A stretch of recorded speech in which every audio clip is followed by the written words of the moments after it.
Hello. We're actually doing this. I know, right? We've been saying this for a But year. We're going to be actually starting this podcast and we're actually doing it. yeah, I know, right? It's been way too fucking long, but we're finally here.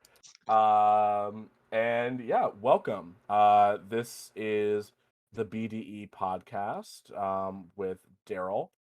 And Brandon. Yes. Um, yeah. So we're just kind of two friends who just decided, fuck it. Why don't we just do a podcast just because? Yeah, and we'll be focusing on topics such as pop culture, including movies, music, and anything else relating to that zeitgeist of information because we are really into that sort of thing. So hopefully you'll stick Exactly. around, listen for a few episodes, and be like, you know what? These guys are pretty cool. And you just keep listening, and we'll be creating more and more stuff like that. Yeah, exactly. And yeah, I think this is gonna be a fun time. And today, to start it off, since it is mid-September, but we're getting close to spooky season, the huge. Today we want to talk about a little film that came out like about like what, a week, 2 weeks ago. I thought it was Um, this past week, right? was it this past week? I think it It was came out actually. recently. Yeah. A little film called Malignant. Ooh, Yes. Yeah, we're gonna get into the plot and everything. I think we will say spoilers off the top, because this is the type of movie where it really does build to one big reveal. Um, so it's not really if you haven't seen the movie, I highly recommend you go watch it. Honestly, it's a ride. I don't. to say the least, it's a ride. Yeah, I think that like it's easily one of the more interesting horror films I've seen in the past couple years. I mean, it's very memorable. It's funny, to say the least. So I would highly recommend going and watching it and taking a minute. I mean, Brandon, what were your thoughts on the film before we All get right. into like the plot and everything? As I talked to you about this before, Daryl, I would give this film an 8 out of 10 in terms of overall entertainment. As I've said before to Daryl, I'm not much of a horror movie person. I tend to I guess you could say disassociate from the horror genre because it's just like a lack of believability. But I had a really fun time with the movie. Overall plot though, I don't know what I watch. I mean, I know what I watch, but like, it's so it's zany. It's You're just gonna have a fun time Yep. watching the movie. Yeah, no, exactly. No, I 100% agree. I think it's like it's weird because like if you're watching this with a very particular like how should I say this? I think that the marketing doesn't really give this movie justice. I think that the marketing really makes it seem as though it's a just straightforward like supernatural horror. If you don't know, this film is directed by James Wan, who is one of the more, I guess, like commercial directors in horror. He uh, was the one who he directed the original Saw film, and then went on to create like the Conjuring series, the Insidious franchise. He then went into like blockbuster films like Fear 7 and Aquaman. And so with this movie, he's really doing something that is very different from his previous films. And I kind of loved it. It it's like it's just so weird. It's just so weird. Yes, it is. It's super campy. It's just ev- it's such a movie that's it's conflicting in the sense that it's well shot, soundtrack's great, but dialogue and plot, you're just like, what are these characters? It's very horror movie esque. Like it knows what it's doing. Yeah, It's supposed to be that B-rated horror film that you see, and you're just like, yeah, I'm here for fun, essentially, and it does just exactly. that. And with that, do you want to kick us off into the plot of this beautiful movie called *Malignant*? Okay, yeah. So I'll give like kind of like a general synopsis, and then we'll kind of get more into like the plot details and the big reveal because oh boy. Uh, so with Malignant. Malignant, as I mentioned, is directed by James Wan. It was written by a person named Akela Cooper, and the story was by James Wan, Ingrid Bisu, and Akela Cooper. The film, it stars Annabelle Wallace as a woman named Maddie Mitchell, or Madison Mitchell. Sorry, I keep saying Maddie. And Madison, essentially, her character, she is a woman who has some sort of troubled past. She is pregnant. She has an abusive husband. One day, her and her husband get into an argument that ends in her getting her head hit against the wall. Uh, Later, she locks her husband out of the bedroom and then goes to bed. Essentially, later she wakes up. We find that her husband has been murdered by something in the house. It's some person or something. This thing starts chasing her around the house, and she gets knocked out. She wakes up in a hospital to find that she was pregnant. By the way, her baby is gone, and her husband's dead, of course. And basically, as the film goes along, she begins to experience some form of paralysis or something where she begins to witness a series of murders happening um, while she'll just be in her home. As if she's watching in real time this killer murdering these various people. And over the course of the film, we learn more and more about her past and more about why she has some sort of strange connection with the murderer. Um, yeah. So I guess we can start getting into like the plot details. So again, spoiler alert for anybody who has not seen this movie. Again, go and watch it. Like go and watch it. But yeah. So oh god, where do we start with this? I think we should definitely just kick it off by saying, I guess we just skip to the end portion of like the big reveal. So essentially, this killer is actually a teratoma, like parasitic twin attached to Madison. Meaning that this whole time the killer has been, I guess, quote unquote, Madison. So, but not really her. It's her parasitic twin on the back of her head that was a, I guess you could say, successful slash botched surgery in which they, like, these doctors that were the victims of the murderer um, had previously, like, back in the 90s, removed the killer. His name's Gabriel, actually. Let's just put that out. I think that's an important plot point Gabriel, right there. yes, yes, I forgot to mention that. Yeah. Yes. So Gabriel is the parasitic twin of Madison's on the back of her head. They tried removing her, and then shoved. Since they shared a brain, they basically just shoved his head and or brain into her skull. And so this whole time she's been living with Gabriel, in that altercation with Madison's husband earlier in the movie caused Gabriel essentially to fully awaken to his potential and continue with these murders. And these murders are happening for both petty revenge, and then also his final victims were supposed to make sure that Madison was the only person that he had left because Madison was adopted. Oh god, there's just so much to unpack. Oh, this movie's just Yeah. so like I think we missed some key portions essentially, which Yep. was Madison was adopted by a family because it was told to her that her mother died during childbirth. However, we later learned in the film that actually Madison's mother had given her up for adoption.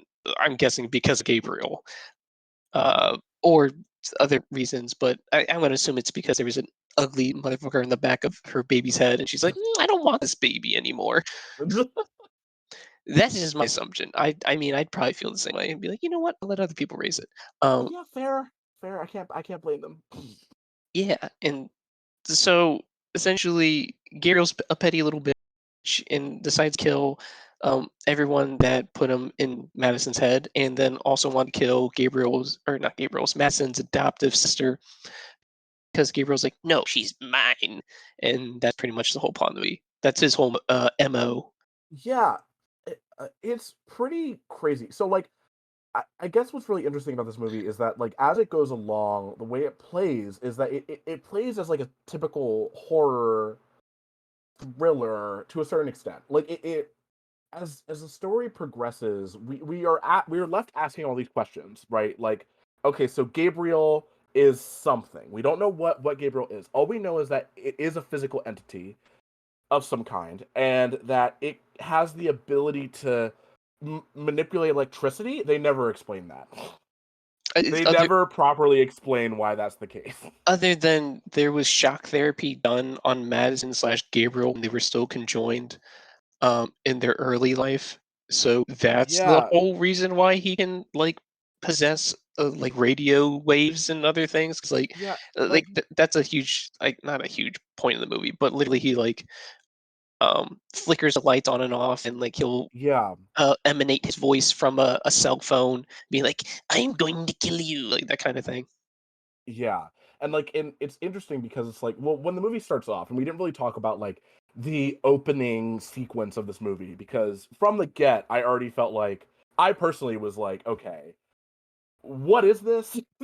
Because already immediately anything that I was given in the trailer, anything that we were given in the marketing for this film was thrown completely out the window. Because when it starts, we are all of a sudden introduced to some doctor. I'm forgetting the name of the doctor. I think uh British Lee yeah, I don't McGee. remember what the We'll just doctor call her was. British Lee McGee. British Lady McGee. So British Lady McGee, she is doing some sort of recording of herself talking about Gabriel, and then they all of a sudden, like, alarms are going off. She is in like a really, really, really poorly scripted like walk and talk with this guy who's like saying like, "Oh, we've tried everything and blah blah." Like he seems to be getting stronger and blah blah. Blah. And then all of a sudden, some guy like flies into the wall, and then like people are being like just murked left and right. And someone's arm gets like completely broken in half. So it's just like a whole bunch of shit is happening.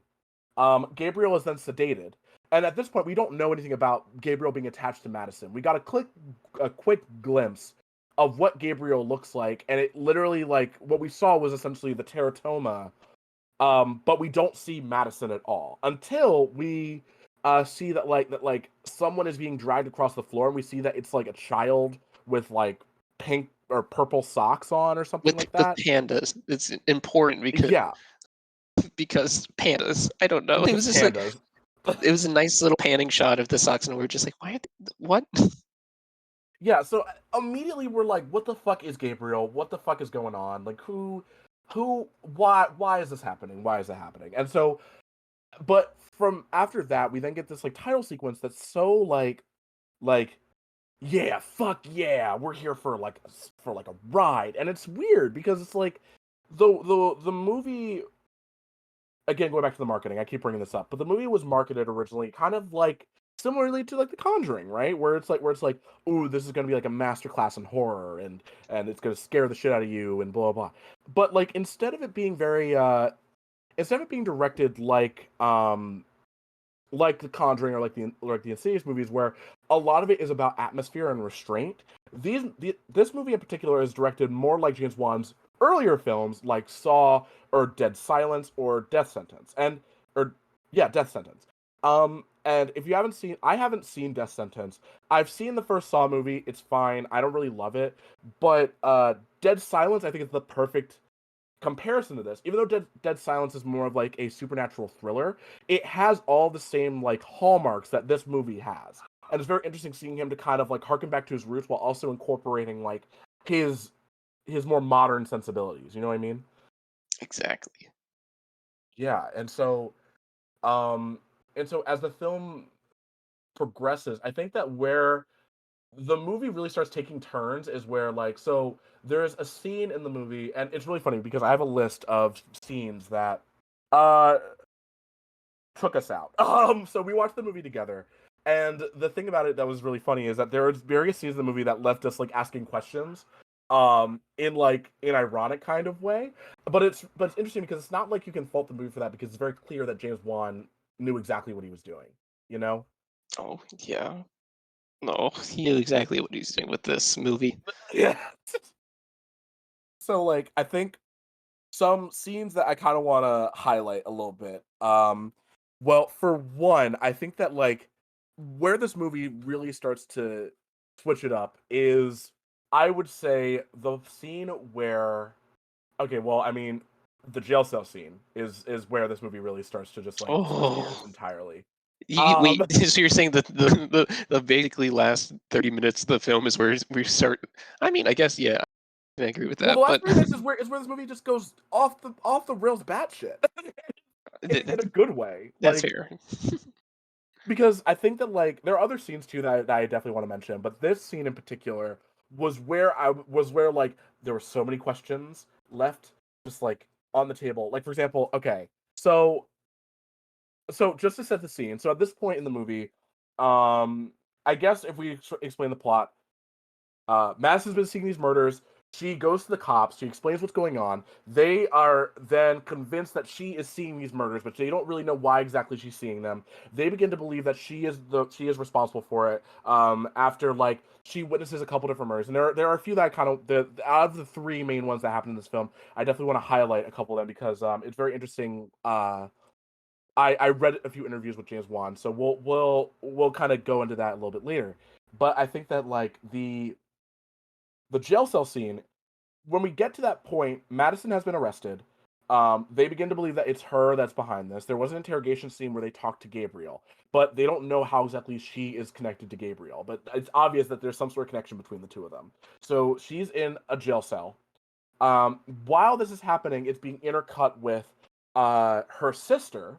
Um, her sister's name is, I actually have it written down, Sydney. It's intercut with Sydney going to the psychiatric facility that Madison was held in when she was a child. And so when she goes to that facility, she manages to find records because this abandoned facility, of course, they'd have records just sitting in the basement, right? Yeah, after And all these years, after like 30 plus years, they're after like, you 30 know plus what? years, We'll keep them all, keep all the records, and we'll abandon the place. exactly. And so, like, she goes back home with the records, Sydney, and her and her mother, Madison's adopted mother, but Sydney's mother, watch the videotapes that have essentially the evidence they need in order to prove what's going, like, in order to find out what's going on with Madison. We then learn that's when we get the big reveal that Madison is in fact connected to a teratoma. This teratoma is sentient. It is able to control Madison, basically putting Madison in like this sleep-like state where she is no longer in control of her own body. In a weird way, I guess like a good comparison would be the sunken place. Yeah, so like, but like posts up sunken place, where it's like Yes, exactly. where the white person is taking control of the black person's body. If you haven't seen Get Out, also watch that movie. Oh yes, watch that movie. I'm sorry, I kind of spoiled it. We kind of spoiled it a little bit, but honestly, that movie has Spoilers. so much. That movie has so much more going on in it that like that's not gonna ruin the experience. That's But like the least important part of that movie, but exactly, honestly.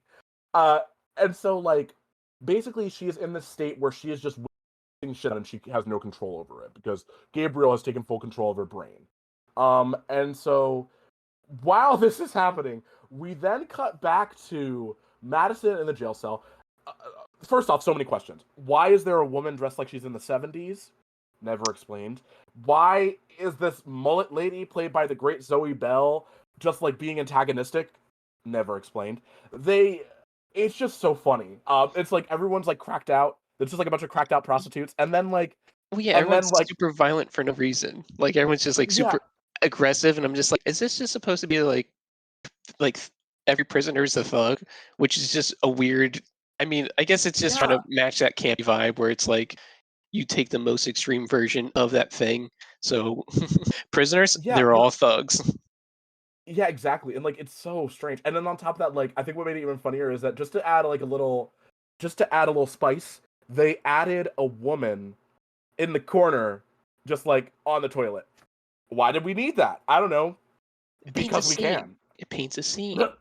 How It else will I paints a scene. know that this is a very bad place if there's not a random lady peeing in the corner? It adds the atmosphere. It's a certain But ambiance. but like I think basically at this point Madison, after this reveal happens, Madison for whatever reason is getting the shit kicked out of her. Don't know why.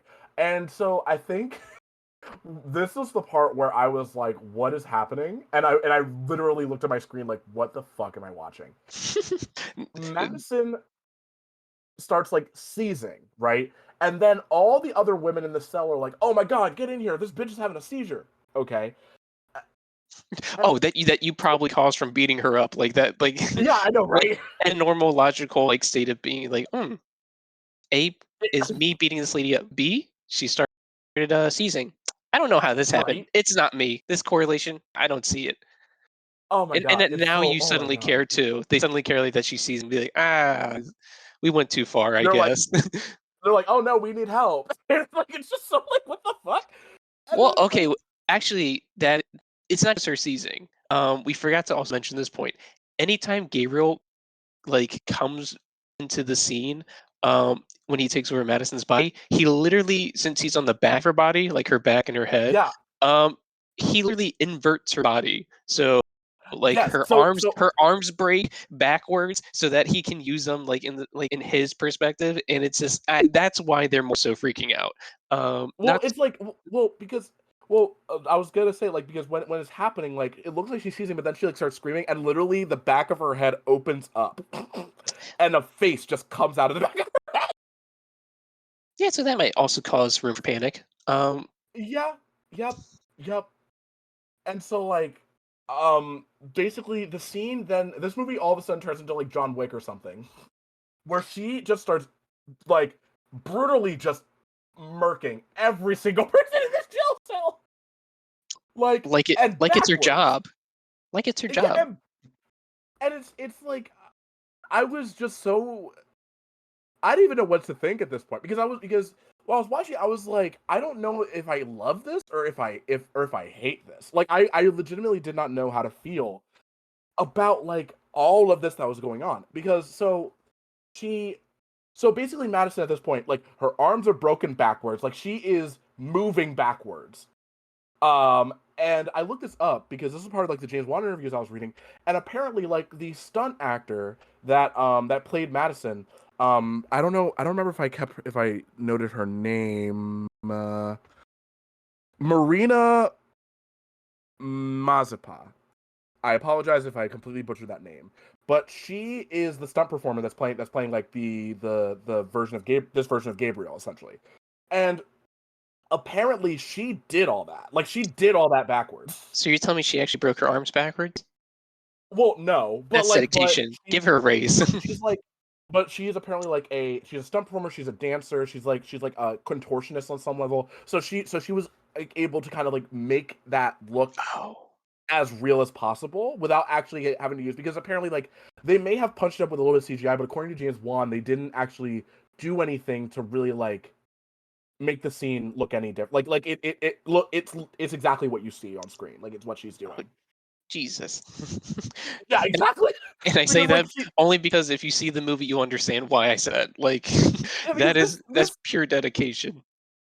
yeah, because it's like what? Because like she's like punching people in the face, kicking them backwards, and then at one point she like stomps on someone's head, and then she like goes bends backwards and snaps somebody's neck. It's like what is happening in this movie? And all these people are dying brutally, and we lose the great Zoe Bell. May she rest in peace. Apparently, the character's name is Scorpion, so rest in peace, Oh, what? Scorpion. Oh my god. Yeah, I I did looked it up. I don't know why, but the character's name is Scorpion. again to sell the thug vibe, just like, yeah, I'm a badass lady who's done hard things. Apparently not deal with a parasitic twin who can break oh god. I Yeah, don't think I it's would have just been ready for so that. it's so batshit. And then immediately after this happens, we then get this. Oh my god, this masterclass scene where Madison at this point completely taken over by Gabriel. So Gabriel just murders an entire police station.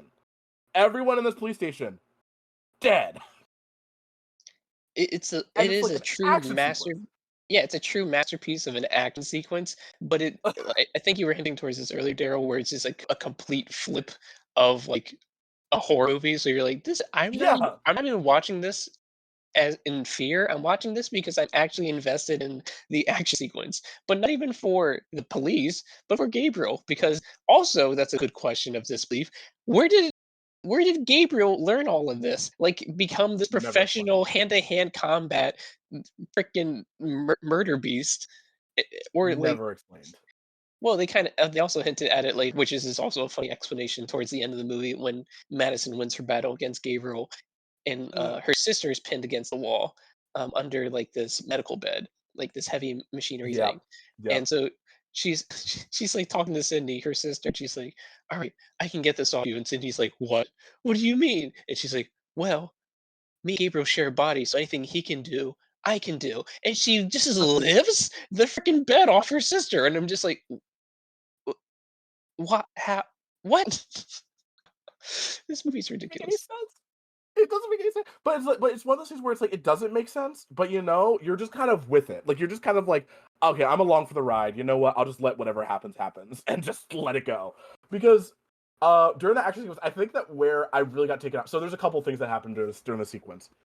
Gabriel at one point like flips over a desk. People are shooting at this bitch with shotguns, and he's still like, ha Doing somersault ha, with you can't kill super me. super flips. Super flips, and then goes around, and there's like a long like one take sequence where we watch as Gabriel like just starts like stabbing and just cutting people apart. At one point he cuts somebody's arm off and then chucks it at someone else and knocks them out. And then I think that where it really took me out was towards the end of the battle. Gabriel. So we didn't mention the two detectives in the film. So the detectives in this movie are Detective Kakoa Shaw, played by George Young, and Detective Regina Moss, played by um, Nicole. I believe I'm pronouncing that correctly. Nicole Brianna White. And it's very clear that Regina Moss is supposed to be kind of like almost like a what's her name? Oh my god, why am I forgetting it? Like a Wanda Sykes type character, where she's kind of like the voice of reason, but she's also like, this is fucking ridiculous. Yeah, she's the only one who actually has like that initial hunch in the beginning of the film where she's like, "Ain't no way this isn't Madison killing people," which Yeah, technically, exactly. which technically she was, but wasn't. You know, with the Well, whole Gabriel it's Hatch thing. completely rational. You can never look at her and be like, oh, you're wrong, because like it's rational. Like what? Like I don't understand how else you explain any of this bullshit. Um, but like, ah, um, and I think that where the movie really took me out was there's a scene where Regina and Kakoa are after they've both been like stabbed or something to some capacity, like they're both injured, and then Gabriel just all of a sudden decides to take a chair and then launches it at them and it hits them with the chair. And this is that's how like to paint the picture properly. So imagine these two injured people hobbling out towards the door. They're almost there. They're basically there, like an inch away. And Gabriel all the way across the room in a single shot frame. I don't know how they did this, but it was a great shot. ye- Yeets the chair or desk or whatever, and like you just follow the desk as it flies across the room. It's like at least a 30-foot wide room, and just nails these two people in the back of the head, and they're just knocked out. And I'm pretty sure we just both busted out laughing during this scene. Like it's just Oh my god. this movie's just too much.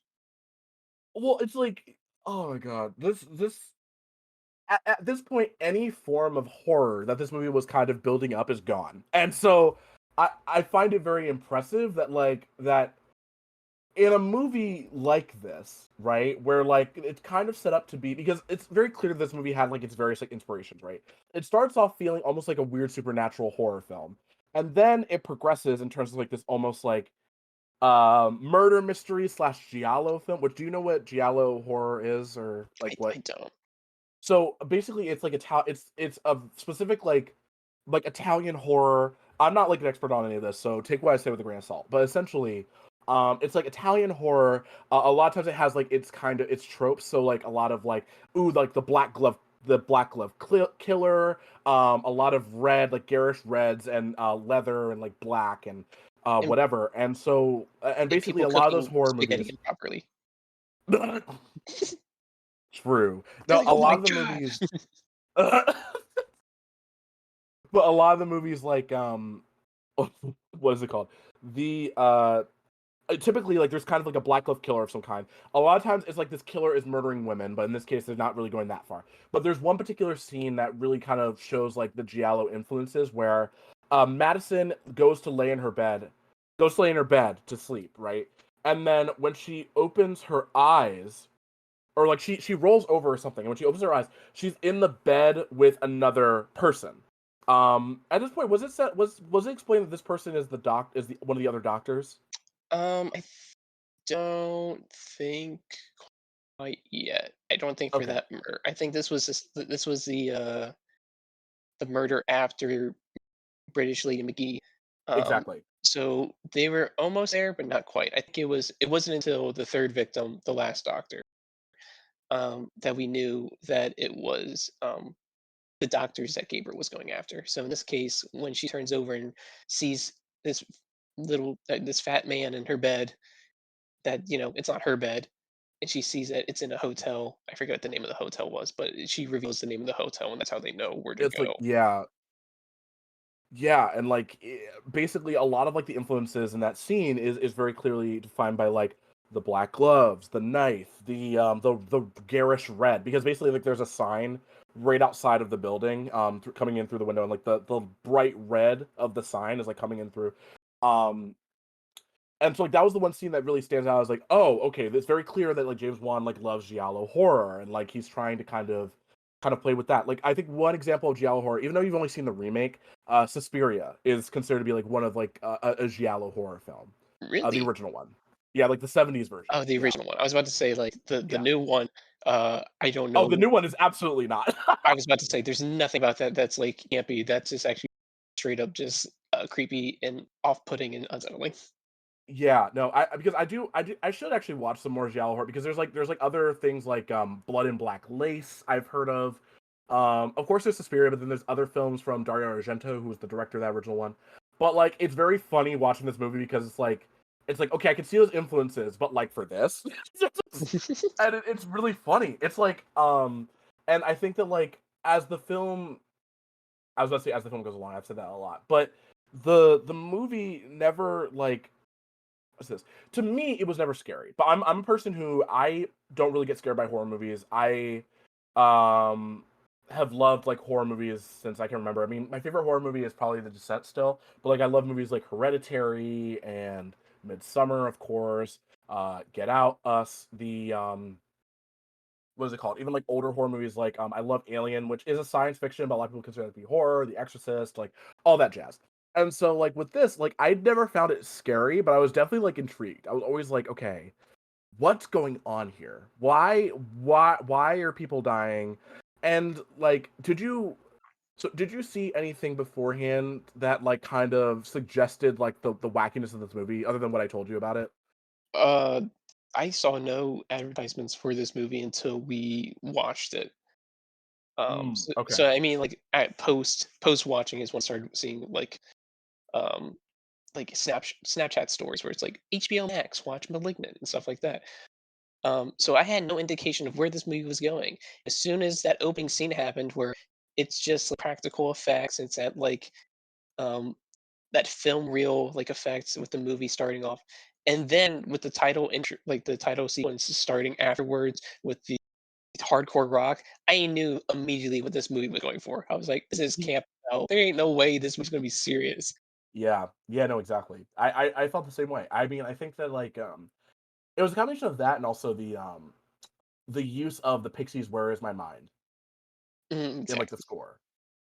Like that scene, that was another scene that was pretty funny. So like there's a scene. I'm sorry, we're kind of all over the place, but like this movie, This movie just brings it down to you. Like there's just it really does.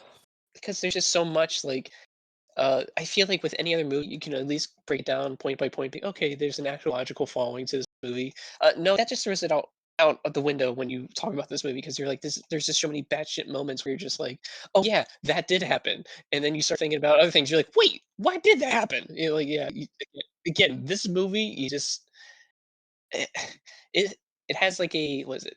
It's like a 70 something percent for like Rotten Tomato score for like critics and like a Yeah. 55% for audience.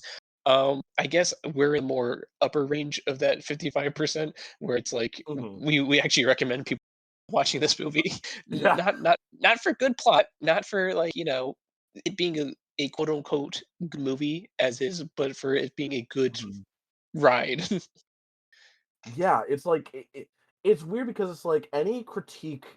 I have of this movie. In a weird way, it's one of those movies where I feel like that stuff was intentional. Like some of the acting isn't great, and the dialogue is like laughable. But like it feels intentional. Like I feel like a director like James Wan, who has shown that he clearly understands how to make a good movie. Um, it's really funny watching this and then being like, okay, what? Yeah, And so like, it gets like a pass essentially because you know that it's almost there's intentionality behind it. yeah, exactly. And like I was gonna mention with the use of the pixies in the movie, I think that one part that also was pretty funny. Um, but at the same time, you're like, what? So there's a scene where because the whole thing is that Sydney doesn't know that Madison is adopted. Sydney, from birth, believed that they were blood sisters. And there's a point where Madison's basically saying like, "Oh, I really want to have this baby because like," so she's had multiple miscarriages, and that's gonna be important in 2 seconds. But basically, um, she is explaining like, "Oh, I really wanted to know what it felt like to have like a blood relationship with somebody." And Sydney's like, "What are you talking about? I'm right here." Blah blah blah. And then Madison's like, "Sydney, I'm adopted." And then all of a sudden, like the Pixies, "Where's My Mind" starts playing, and her sister looks shocked. She is shook to her. She is shooketh to her core, and it's so funny because she just looks at her with like this wide eyed like her mouth just dropped when she found that out. And it's like it's just like that scene in particular really sums up how ridiculous this movie is for a while. Um, Yeah, it's hard to and then you believe that see, it's hard to believe that you didn't know that they were really considering they look nothing alike. I mean, yeah, besides the yeah, whole actor thing, but also she had blonde hair. Like Sydney yeah, had she had blonde blonde hair, hair. and then her sister Madison like has straight brunette, like dark brown hair. Like and then I mean, to be, just I mean, to be fair, maybe she thought that black hair was a wig. I mean, it was a wig. It was a very bad It wig. was a wig.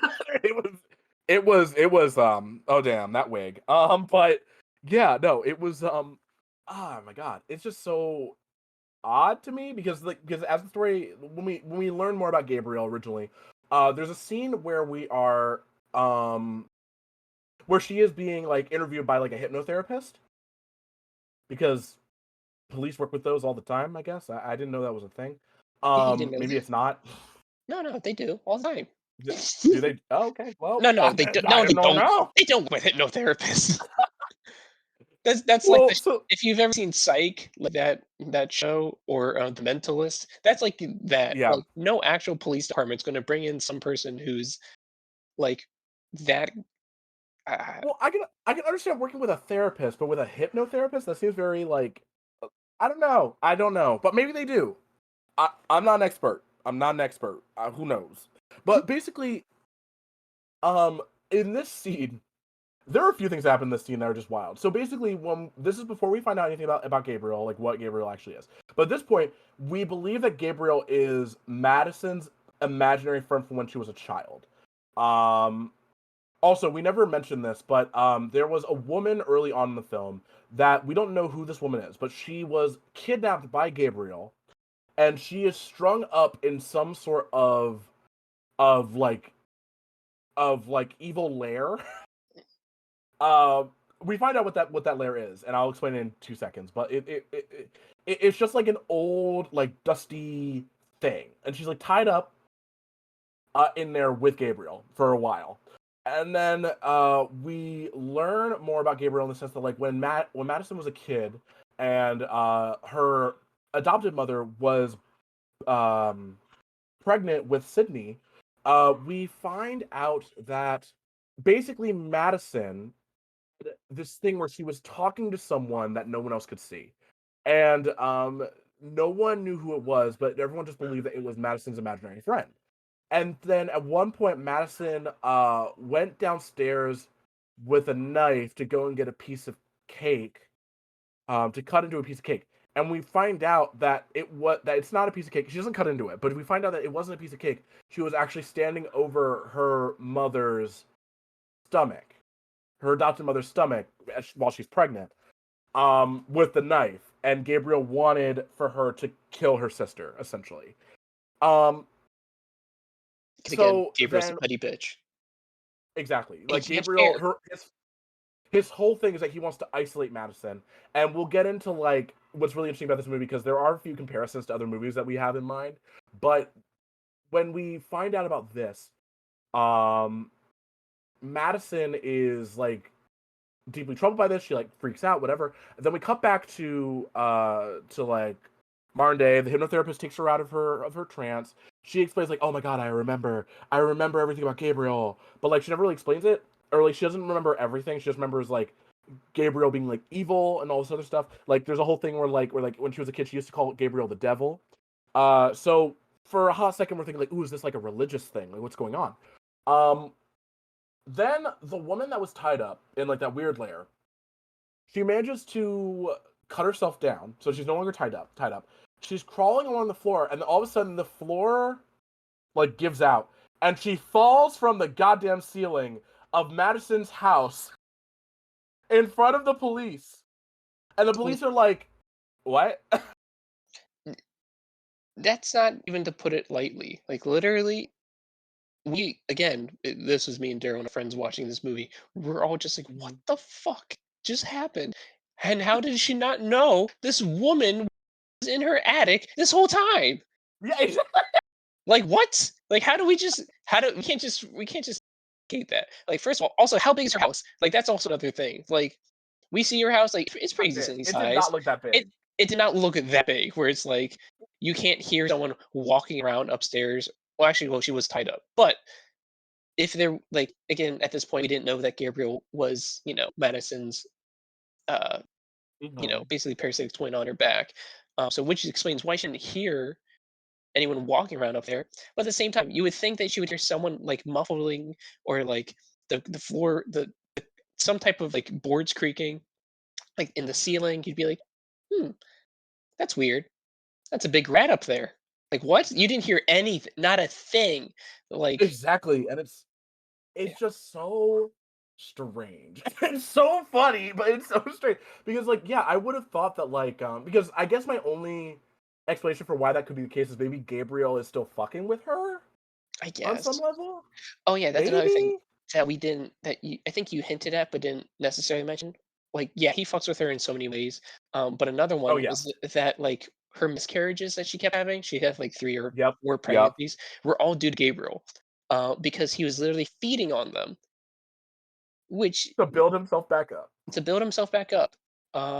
So that's another thing that's just like, wow, this is bonkers of a movie plot. Uh, so he's manipulating Madison in terms of her outside world, her inside world being her like her babies, and causing just all these awful things to happen.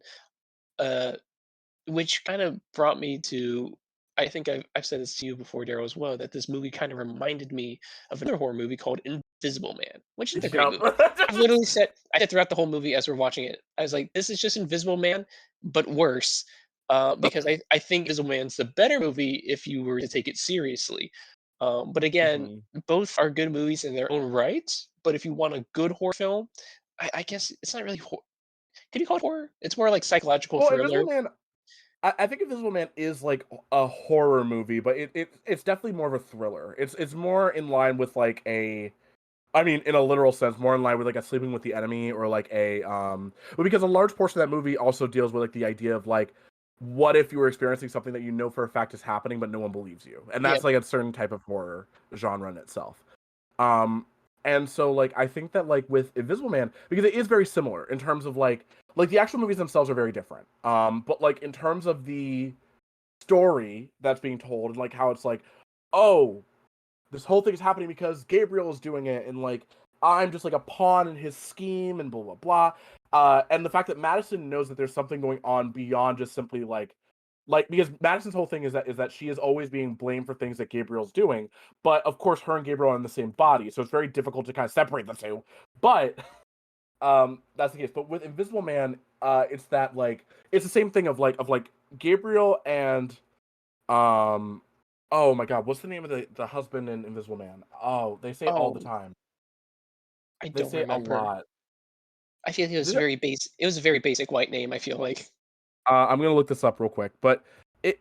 it's similar in the sense that like both characters, both villains, are trying to isolate their victim or like their the protagonist in order to Adrian was his name, but in order to isolate the protagonist and make it so that that protagonist really can only the only connection that that protagonist has is with the villain. So in Malignant, it's that Gabriel wants to be the one and only for Madison, and in Invisible Man, it's Adrian wanting to be the one and only for Cecilia.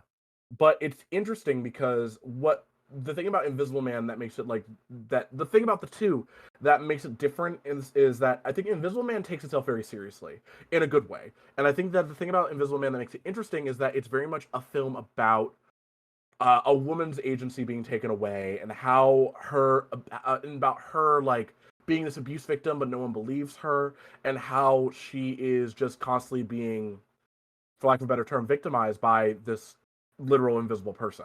Versus in Malignant, it's a similar thing but much more like on the nose, where it's about a woman who literally has no agency. Due to this invisible person because it's technically in her head, both metaphorically and literally. Yeah, exactly. And so, like they have very similar like themes, I guess, going on in them. But I think what makes Invisible Man like as a movie the better movie is that Invisible Man I think is just on a technical level. I think it's more impressive. I think that the story is a little more engaging. I like Cecilia as a character more than I do Madison, or really any other character in this movie for that matter. But Just one character is better than the whole cast of one of I another mean, low movie. key, because I remember one thing I really liked about Invisible Man was that like when it started off, like getting to know these characters was really interesting. Like getting to know Cecilia as a person, and also watching her interactions between like her and James Aldous Hodges character, and oh look, another Sydney. Storm Reed's character, his daughter in the movie, watching like, their interactions, like the scene where she gives her the scholarship money or tells her about the scholarship money that's being put in the bank account. Like that scene is great, and watching those types of interactions was really fun. In this movie, we never get an interaction like that. Every interaction is just really sad. Yeah, I mean, nothing is like even like the sisterhood between Madison and Sydney, Yeah. nothing feels like genuine, I guess to put it that way, where it's Well, like you don't believe they were sisters that had like even a close bond. Like you see Cindy like it's literally very like surface. in a very loving like way with Madison, like when Madison was in the hospital in the beginning though. Like Cindy's just Mhm. all up in her like space, like literally on the bed with her, cuddling her. It's like, oh, I love you, Madison, kind of feel. It's like Yeah. what's the motivation behind it? Like, I never once saw anything to like give off the feeling that Madison actually cared back about Sydney, other than her being her sister. Like, she's my sister. Don't kill her, Gabriel. Like, that's literally it's literally all dialogue. It's nothing hinted at like Yeah. a reciprocal thing. Yeah, and it's interesting because like even in Invisible Man, like there is a sister character, and in a lot of ways, the depiction of the sister in Invisible Man and the depiction of the sister in Malignant is similar in the sense that the sister is also like kind of like trying to be a voice of reason, but also trying to be supportive, but like can definitely feel like how traumatized their sibling is. But I think what makes Invisible Man more interesting is that like, well, for one, we don't really get much between Cecilia and her sister, but what makes it interesting is that like her sister is very like hard edge, no bullshit, like, and like it makes it a little more interesting than this sister who's like, yeah, I'm an actress who works at birthday parties. Also, I believe my sister when she says that she's being haunted by Gabriel. I don't Yeah, know.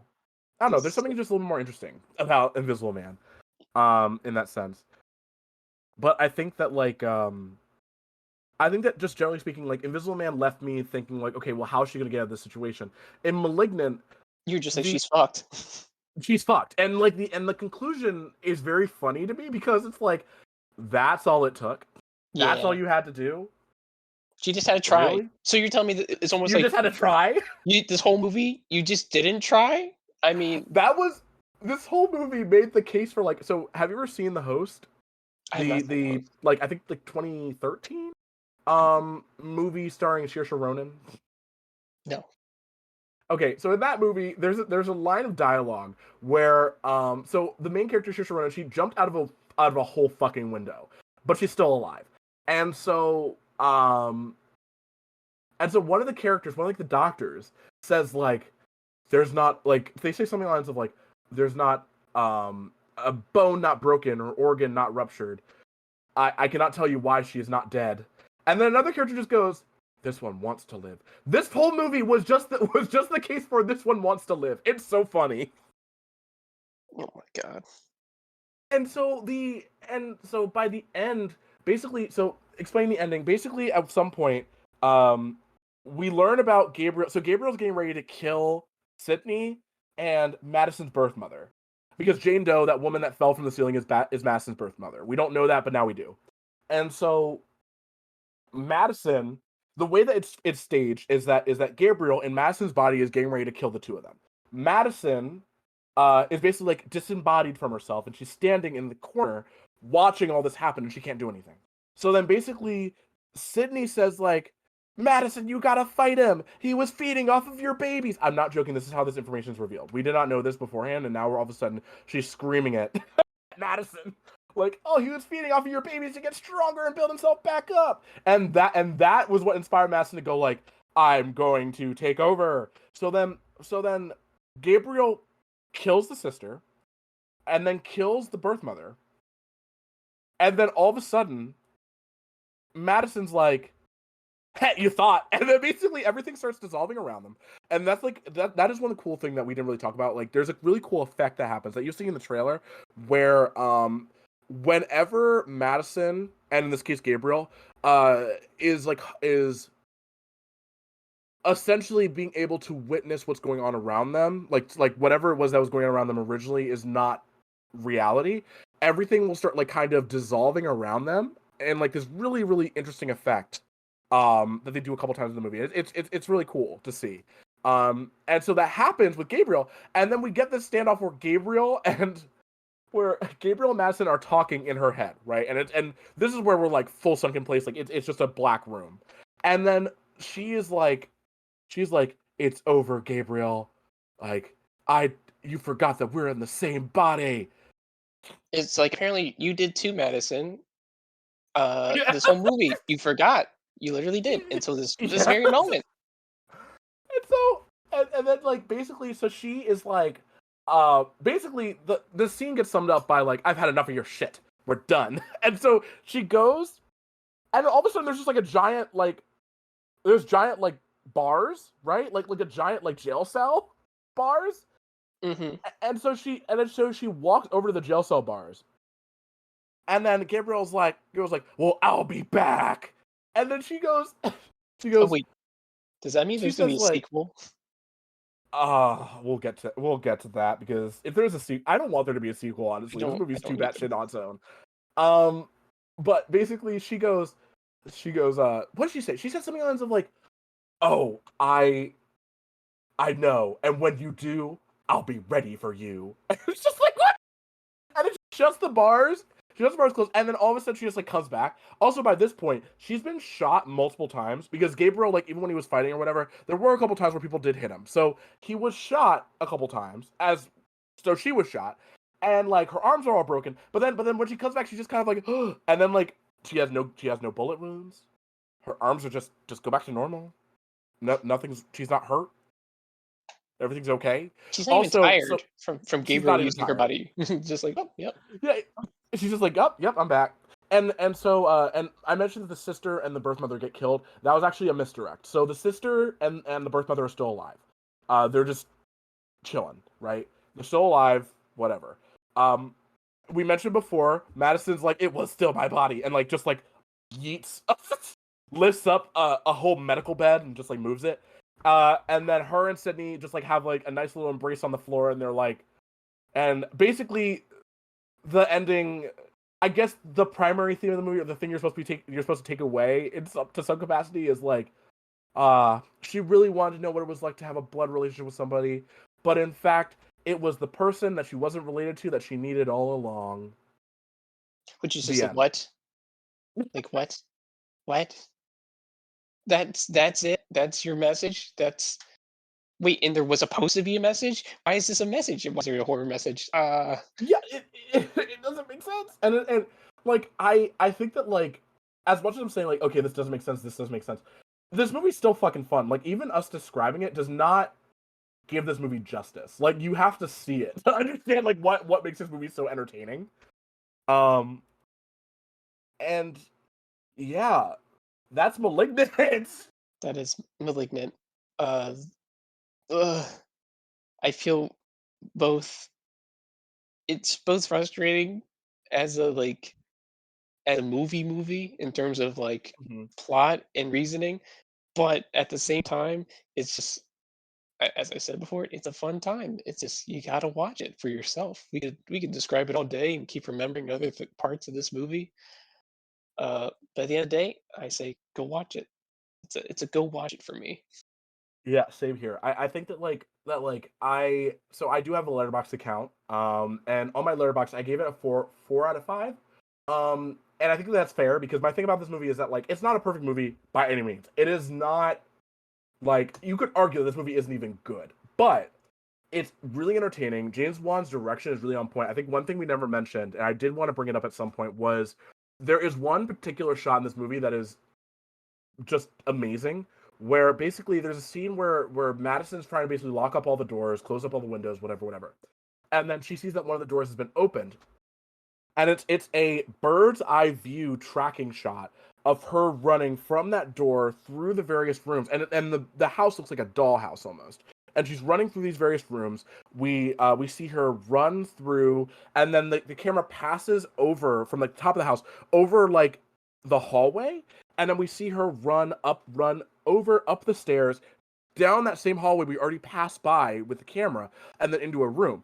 And you can see that tracking shot. They show that tracking shot in the trailer, but it's a really amazing like feat of technical filmmaking. And that's the thing about James Wan is like even when his movies are like kind of bad, like Aquaman is bad but entertaining. And a lot of that is because he just understands how to make a good movie. He knows how to make a good movie even with a bad script, and that's very very rare with a lot of filmmakers. Like I think the only other filmmaker I can think of who does that sometimes is like maybe James Cameron. That's fair. Also, Yeah, no. Oh, I sorry, go ju- ahead. sorry, just to go back real quick. As mentioned, the host, since I've never seen before, two things came up. Oh, One, the 2006 Bong Joon Ho, the host, yes. So there's two different and hosts. which I saw was within the images was a freaking giant tadpole essentially, and I was like, this Yep. doesn't seem like the Yep. right movie, and if it is, this is a mistake because the way you're making this movie sounds more serious. And then I get to the 2013 host, and then I see boldly posted across the top of the screen from the author of the Twilight Saga, the host. And I was like, Yes. wait a Yes. second, That's the host I'm you're talking telling me about. this person, I don't even remember her name, the author who made the Twilight Uh, series, made the host. Stephanie Meyer. Oh my god, this is, and then just like this movie Yeah. has to be bad then. Yeah, so like I didn't want to get it confused with the Bong Joon-ho host movie because I haven't seen the host. Bong Joon-ho's the host. But I know it's supposed to be a good movie. I do want to watch it. I know it's on Hulu, so I'll definitely get to it at some point. But because I fucking love Parasite, just letting you know. But yeah, no. So the host 2013 is a weird movie because and I know we're getting on like a weird sub segue, but you know, it's fine. Um basically that movie, so the general plot is that Saoirse Ronan plays a girl who lives in like this post-apocalyptic future or semi-post-apocalyptic future where essentially there are these aliens that came to Earth and they're like little parasites. And what they do is they burrow into the back of your fucking neck so that way they can control your body. And the way they have to do that is you have to be dead. So what I'm hearing is that this movie's title should be actually Parasite. You know, This very you like cyclical know, right now. This is funny. This is crazy. this is it's really funny. But basically these aliens so their whole thing is that the rules of these aliens don't make any sense because the rules of these aliens is that like they trust each other no matter what.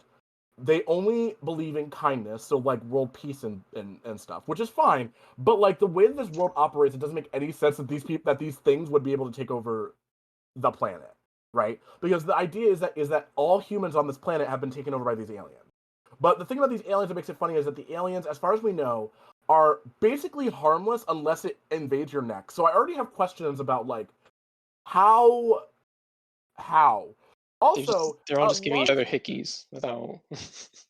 it's so strange. And then on top of that, a large portion of countries in the world, actually most of the countries in the world, um, have guns, but these aliens don't believe in violence. No, guns aren't violent, Daryl. People are violent. Well, what I mean is that in theory, it doesn't make sense that these aliens would be able to take over the world if like literally someone with a shotgun pulls up and they're like, "Oh, we can't defend ourselves because we don't believe in violence." It's like, oh, you got Make it me. make sense. Make it make sense. But yeah, maybe that's a movie that we should watch because that movie, oh boy, that movie's pretty bad. And also it's really funny because there's a love triangle because the whole idea is that in that movie I mentioned Oh, like another love she, triangle? Of course she there's a did. Of love course she did. triangle. So, but If but it's it, more of like a love square. So basically, what it is that so there's 4 Saoirse people involved? Ronan. Yes. So I'll explain. So Saoirse Ronan, she is alive, right? But they think that she is no. Okay, what it is that she jumped from the window. She's knocked out. They're like, oh, she's still alive, but like she doesn't. She shouldn't be alive, right? So then these aliens are like, okay, well, let's just put an alien in her anyway. So they put an alien in her, and then what ends up happening is basically she has two people inside of her goddamn body. So one is her, is the real Saoirse Ronan, right? And the Yeah. other is the alien. And so the whole movie, we basically hear the alien is the one that's controlling Saoirse Ronan's body and talking as Saoirse Ronan, but via voiceover, we hear the real Saoirse Ronan in her own head. And so the alien and the real Saoirse Ronan are talking to each other in her head. But then you have the love square gets complicated because at some point Saoirse Ronan ends up being picked up by a group of renegades, right? Like a group of humans that haven't been infected yet. They see her, and the way that you can tell that someone's been infected is that their eyes glow like a bright blue. She is infected, right? But the characters there know her. Specifically, one character who was her boyfriend. And so they see that she's been infected, but the alien explains that inside her head is the real Saoirse Ronan. So then we start off, and then we have this weird love triangle where it's like, okay, so the boyfriend character wants to be with real Saoirse Ronan, but the thing that's controlling Saoirse Ronan's body is the alien. But then we find out that there's another character who loves the alien. I don't like this. So you have one character who This loves is too the much. alien, one character who loves the real Saoirse Ronan, and both Saoirse Ronans are in the same body. Looks like someone's gonna have a fun night tonight then. Oh my god. Looks like they're just gonna have to compromise. Well, I Oh mean, no. spoiler alert at the end of the movie. I don't even remember how they got here, but spoiler alert at the end of the movie, they remove the alien from Saoirse Ronan's body and Saoirse Ronan's back, and they put what is it called? They put the alien in another random bitch's body. This person played by Emily Browning for some reason. Oh jeez. And it's really funny because there was one person that I used to watch on YouTube who mentioned that like, what if? I think it was actually never mind. I do still watch them. I think it's Your Movie Suck. He mentions like, what if the alien had been put in the body of fucking Danny DeVito? Would you still love her then? I mean, hey, love is love. And with that, I think we've probably hit enough We've topics covered everything we need to. for episode yeah. 1. Yep. So I hope you guys had a fun time listening to us. Again, definitely go out and watch Malignant. It's actually in theaters now, but it's also on HBO Max. I think until like beginning of October. So if you have HBO Max, I highly recommend you watch it. Yeah, thank you for listening to our first episode of the BDE podcast. Yeah, stay tuned for more episodes coming along the way. We're hoping to make this a regular series, so hopefully consistent scheduling will help us release this on a weekly basis. So Exactly. stay tuned. We were not sponsored by HBO Max and Warner Brothers for this review.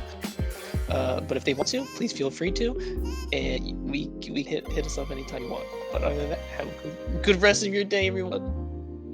Yeah, same here. I hope everyone has a great rest of your day, and yeah, hopefully we can make this a regular thing.